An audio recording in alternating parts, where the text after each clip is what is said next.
Welcome to another episode of Low Gear. In episode 16, I spoke to Bruce Julian about his days driving the Scammall Constructor for Shell BP Todd in New Plymouth. Well, I've actually found this truck, and in a moment we'll pop down to the wire wrapper and take a look at it. But first, a little refresher about this truck with Bruce. That there, that truck's lifting a 35-tonne mud pump there. That's used down around the Carpoony gas field in that occasion. And she winches that onto her back. The winch is just behind the cab. It's got about a 12-inch roller right across the back, and run the winch rope out and onto this big skid, and everything for the rig sites, and that was built on skids so they could shift them and for lifting with cranes, you know. Anyway, we hook onto there and start sucking it up on the winch, and the rope went over the roller, and as it tightened that rope, it just lifted the front wheels up. Lifted the front wheels 6 foot in the air, and then it towed it, pulled it straight up the tray of the truck, and once it overbalanced, it just come up slowly, and it just go down nice and steady like that. Just bring it forward another 2 or 3 inches, cross chain your load on, and then take it to wherever, the next well site. You might remember a few shows ago we did a story where we interviewed Bruce Julian, and Bruce's job was to drive the pipes all the way from New Plymouth to Huntly and the Maui gas pipes. You might remember that story. And then after that he told us about the truck that he drove, a Scammall. Well, here it is, and welcome to our little show. Thanks, Bill. Warren. Thank you. And you're the proud owner of this Scammall? I am the proud owner, and it's I've had it for around about 20 plus years, and it came into my possession sort of quite by chance after a long New Zealand search for where did the Scammall disappear to after Shell BP Todd and Bruce Julian days. Yeah. It's you see the photograph. Look at this photograph, folks. You might remember this one where it's up in the air dragging a load onto the back of it, and when the load got to the point, the whole lot sort of went down and went a bit further and off away went. Yes, so one can imagine this wheel probably up about this height here. All a bit scary.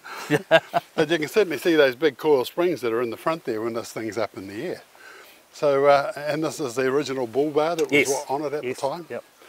And one of the interesting things that you've told me is that there's these holes, there's a little hole on the end of here, folks, and I probably wouldn't do that if I was in Australia. But Bruce was telling us that it was a little bit of a storeroom. Yes, they used to keep their work crowbars in there. You'd probably get 3 or 4 good suitable length crowbars in there for jiggling those heavy loads around. Yeah. So they wouldn't certainly fall out, but and a bit more ballast in the front perhaps. And I'm just going to, let's walk to the back. 1, it's a bit of a journey, Bill, down here. 3, 4, 5, 6, 7, 8, 9, 10, 11, 12 and a bit. A good 13 metres long. Yes, a lot of truck. There's a lot of truck. Yeah. Warren, my only reference to the Scammall is the one we saw down in Christchurch. And it was a 4x4, I think, but it had the same diff as what's under here, which is interesting. I hadn't seen a diff, well, the only time I've seen another diff like this is on that truck. Yes, it's quite similar to Scammall. They were a double reduction system, very immensely strong, and also would take heavy loads in articulation, because hence the torsion rods on here. Oh yes, there's a leaf and a torsion rod back end. Yeah, so very strong. Very strong, and this is the double drive, so it's got 2 of these. 2 drive shafts. The same. Yes. I mean, 2 diffs the same. Yes, agreed, and 2 independent drive shafts, so that will equalise traction, so there's no splitter needed in this situation. And it's an under-over drive shaft. Yes, yeah. Let's look at the drive shaft. One goes along the bottom and then it goes into another one and it doubles down to the other one. Yes. Come and have a look at this.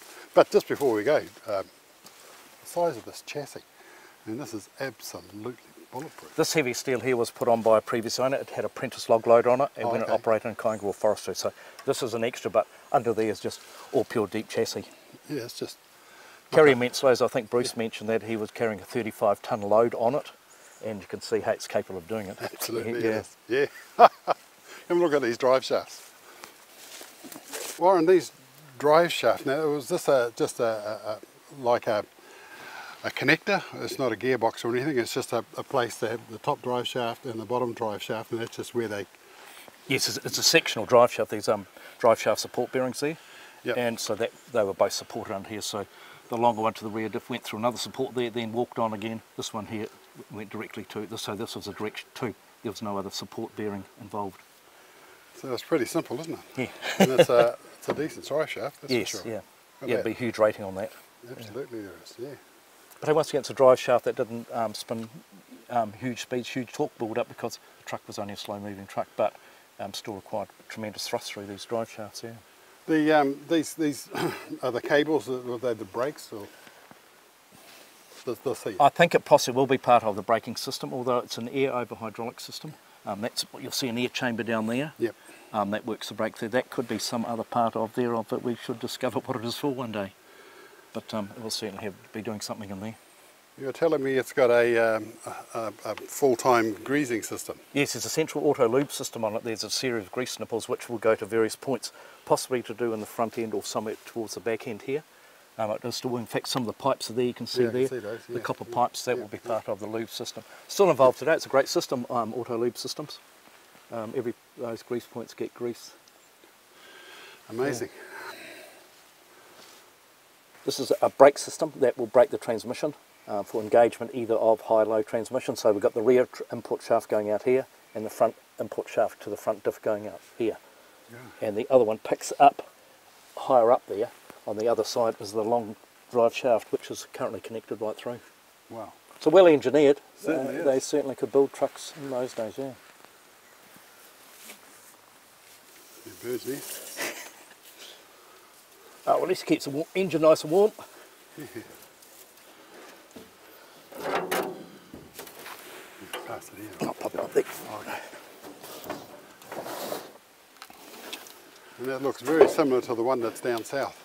I believe this is Rolls-Royce. Rolls-Royce it says there. Yes, it is. It's a black numbered Rolls-Royce, or black coloured. There were various colours in Rolls-Royce. I believe it's about 180 horsepower.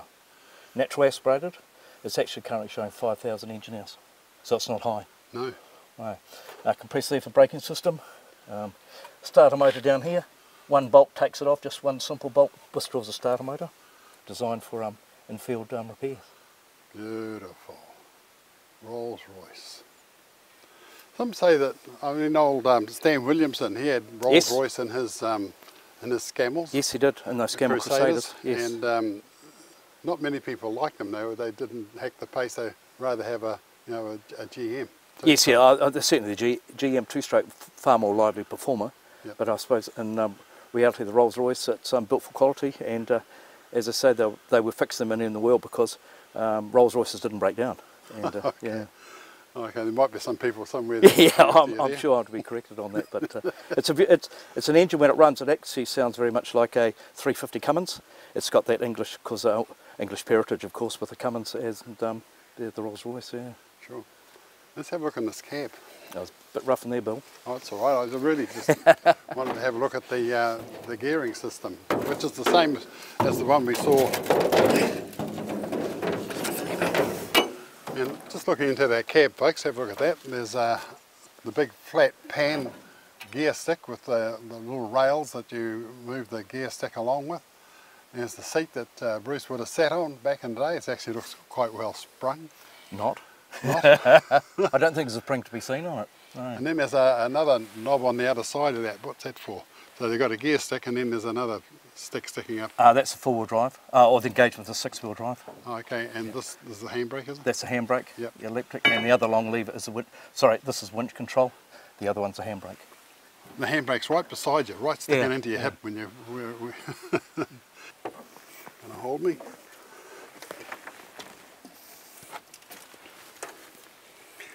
Okay, moving right over into where Bruce spent a lot of his time. Squeeze over.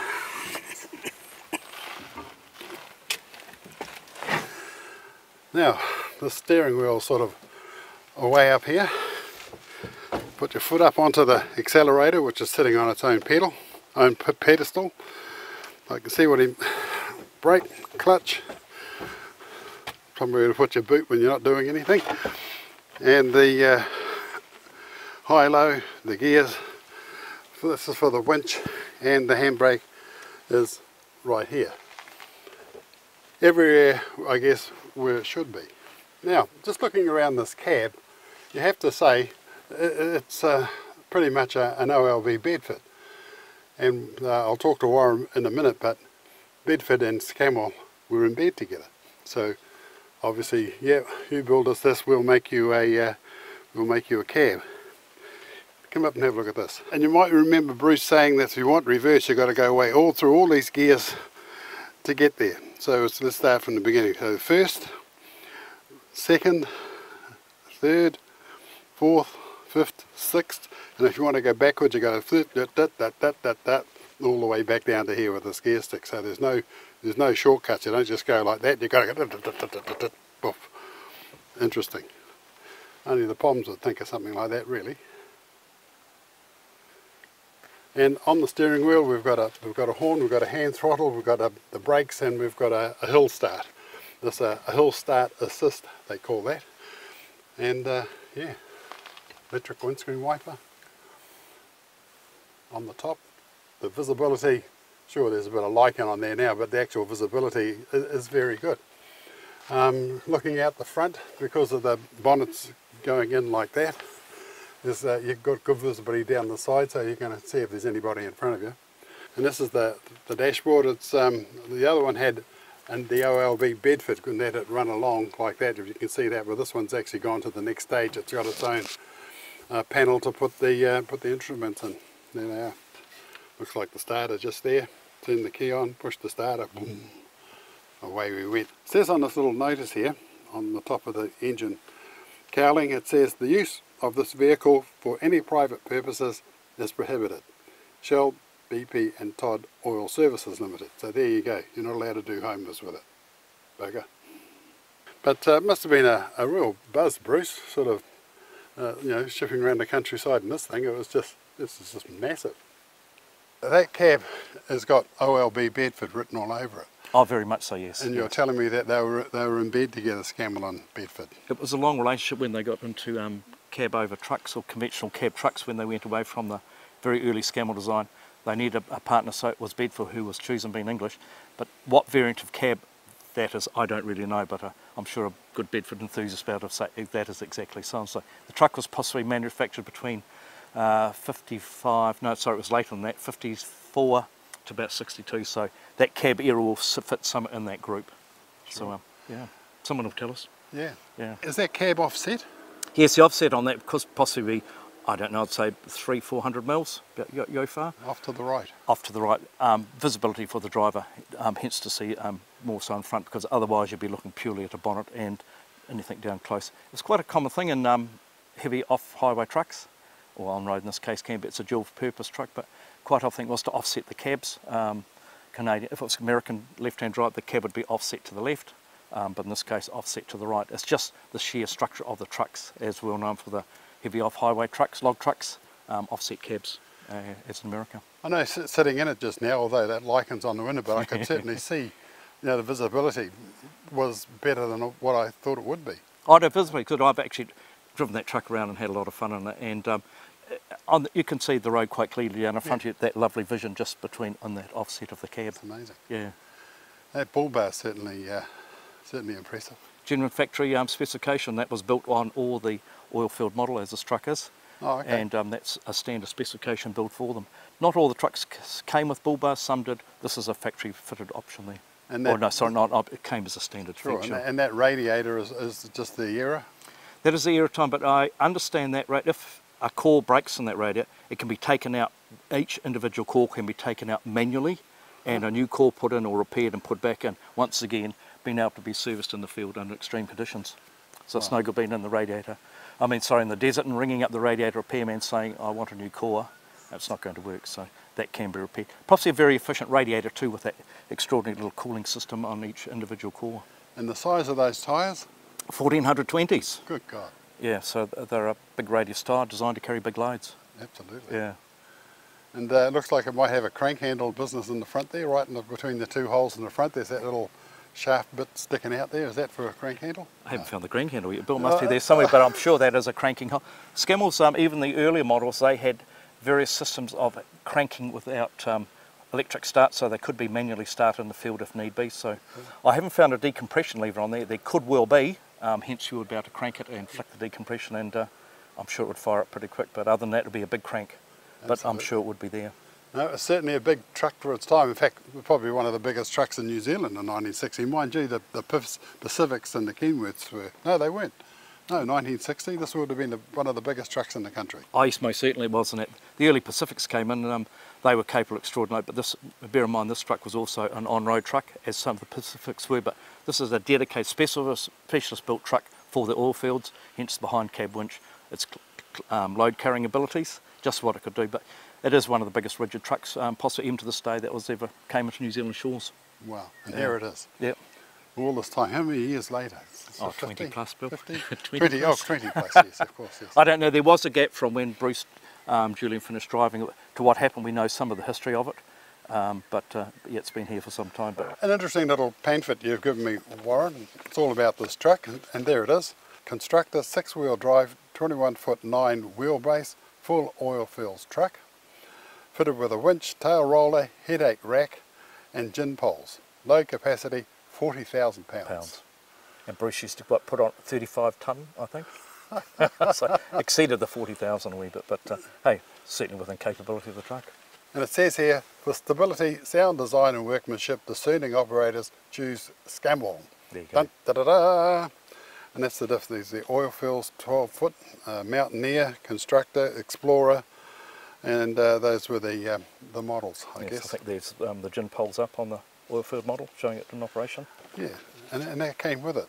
Yes, over standard. They folded down lengthways down the deck and tucked in nicely. Folks, Bruce telling us about pulling one of those ship's anchors, and the poles just fitted onto the back of the truck. They just sat on the side of the deck, put them up, and then he could lift up a ship's anchor, but he needed a forklift in the front of it to actually hold it down. The scuff marks are probably still on the yeah, bumper I'm somewhere.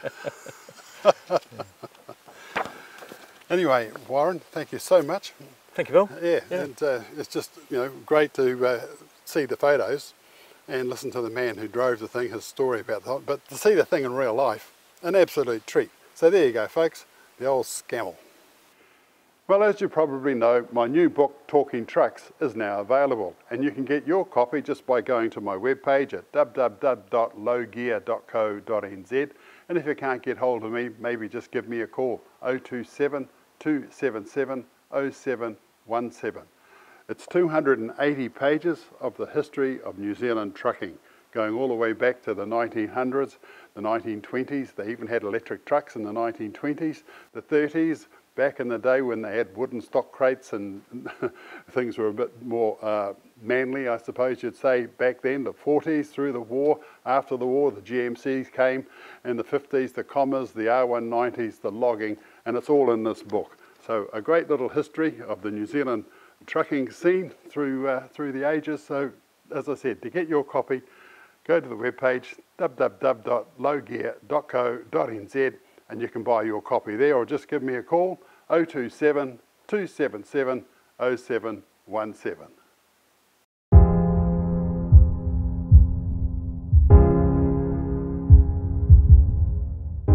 Jenner's Worldwide Freight. They provide simplified, custom-built solutions to your supply chain needs.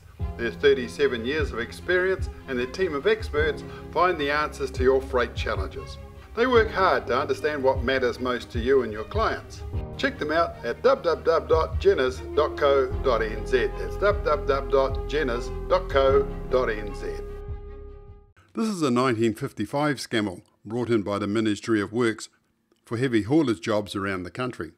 We did a story on this truck in our Talking Truck series. The interesting aspect of this truck is the diffs, very different from anything that had gone before. It was an all-wheel drive, and typical of the POMs, the control levers were such as to make it difficult to exit the cab. It was also equipped with gate gears. This is Bruce's Scammell, and if you look carefully you can see part of the all-important winch sticking out from behind the cab. Like the 55, it was also fitted with gate gears. Now let's talk to Bruce again. Well, that there,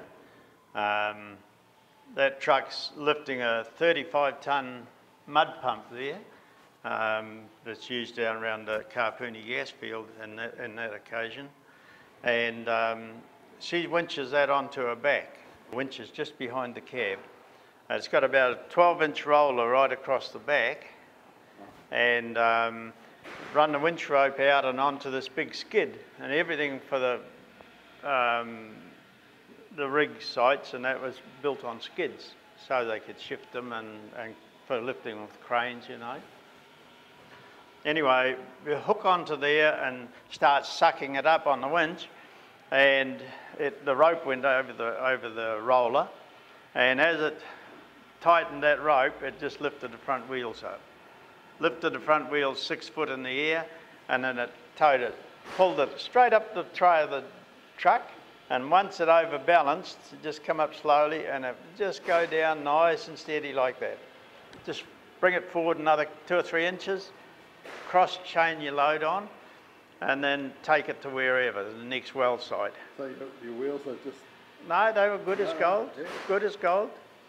And when you got to the well site, take your chains off, just let a little bit, 2 or 3 inches of slack rope on your winch, go back and put your brakes on, and that would roll on that roller, and up she would go again, and unload herself.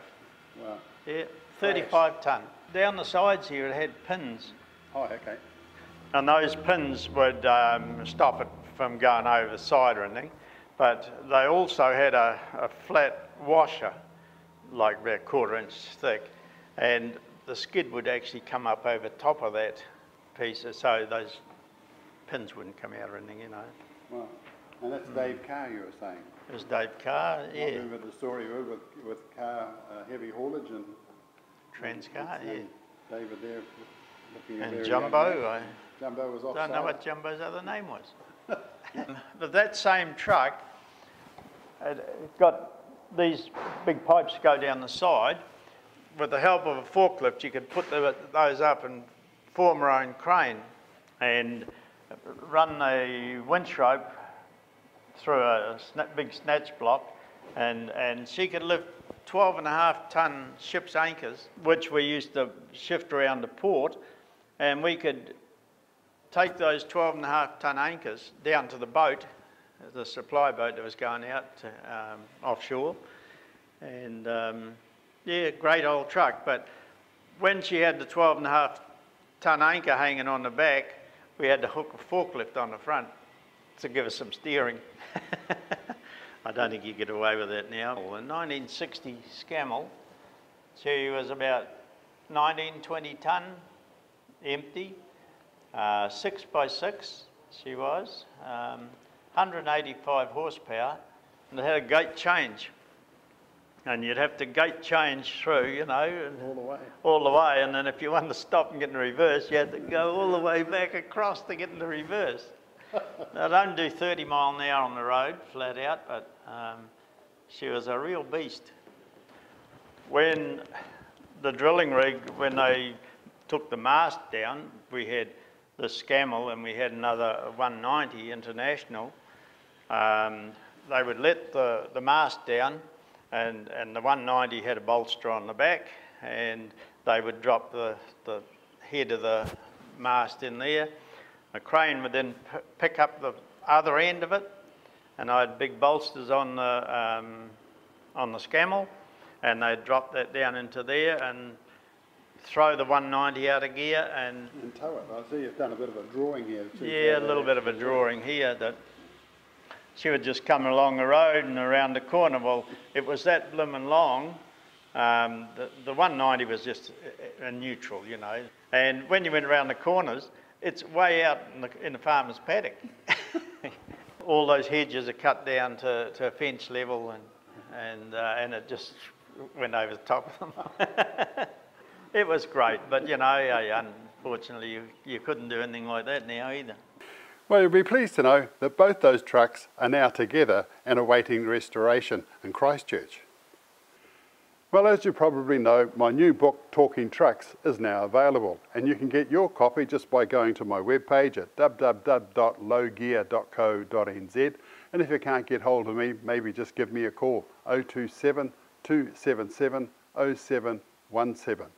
It's 280 pages of the history of New Zealand trucking, going all the way back to the 1900s, the 1920s. They even had electric trucks in the 1920s, the 30s, back in the day when they had wooden stock crates and things were a bit more manly, I suppose you'd say, back then. The 40s, through the war, after the war, the GMCs came, in the 50s, the Commas, the R190s, the logging, and it's all in this book. So a great little history of the New Zealand trucking scene through the ages. So as I said, to get your copy, go to the webpage www.lowgear.co.nz and you can buy your copy there, or just give me a call 027 277 0717.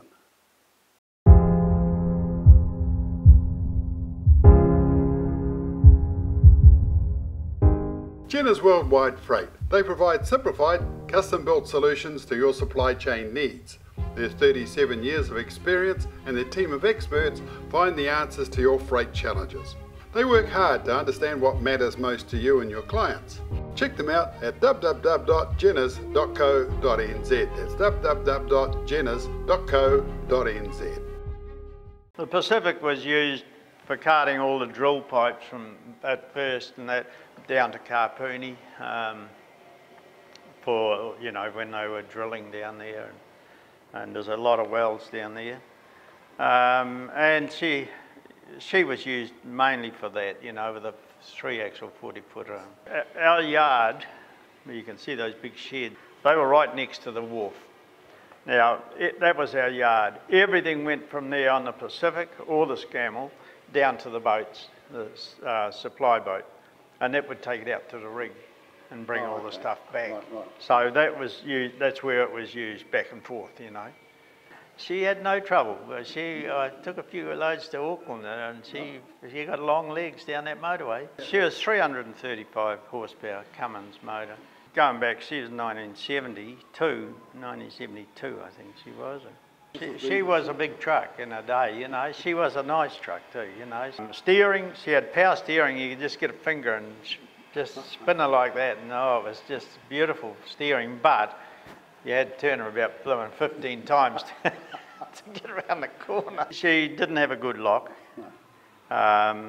It was shortened up at one stage, and then I think Wayne lengthened her out a bit, you know. Hadn't seen a lot of it since Wayne sort of took it over, because it sort of sat for quite a while. And Wayne's father, Jim, he loved that truck, you know, right from day one. It was his idol, and so hence the number plate now is Jim. Oh, okay. You know, that was Wayne's father. Yeah.